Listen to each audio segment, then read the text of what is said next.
Ketua Majelis Tinggi Partai Demokrat, Susilo Bambang Yudhoyono menyebut ada tanda-tanda pemilu 2024 tidak demokratis saat berpidato di Rapimnas Partai Demokrat Kamis lalu.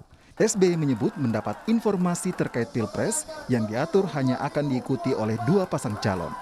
SBY lantas menyatakan kepada kader Demokrat dirinya siap turun gunung.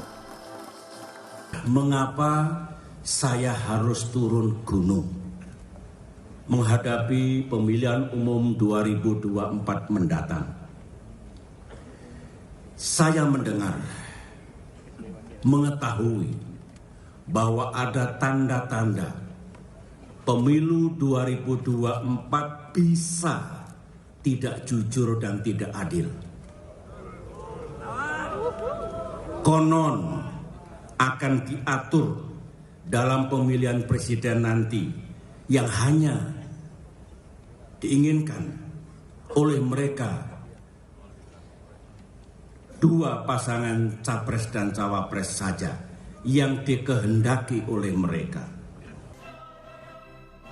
Sekretaris Jenderal PDI Perjuangan Hasto Kristianto menyebut SBY seharusnya melaporkan temuannya kepada Komisi Pemilihan Umum. Hasto meminta SBY agar tidak menduga-duga yang berujung fitnah. Dan terkait dengan rapat pimpinan nasional suatu partai hendaknya dipakai untuk menyampaikan politik kebenaran, bukan politik fitnah, bukan politik dengan suara-suara menuduh adanya kebatilan, adanya kejahatan. Dan inilah yang kami tidak terima karena hal tersebut dituduhkan secara langsung pada pemerintahan Bapak Jokowi.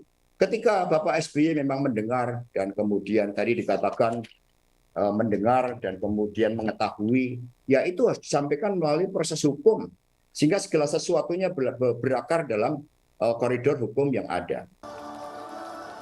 Direktur Eksekutif Parameter Politik Indonesia Adi Prayitno menilai turun gunung merupakan keinginan SBY untuk mengulang kisah sukses Demokrat memenangkan pemilu.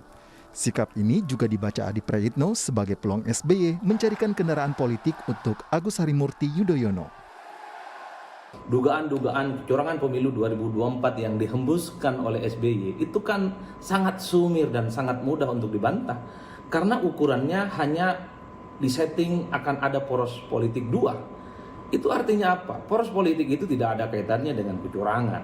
Poros politik itu soal bagaimana kemampuan untuk meyakinkan partai politik yang lain untuk membuat satu kongsi politik.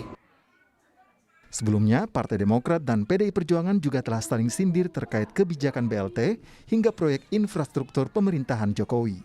Tim Liputan, Kompas TV.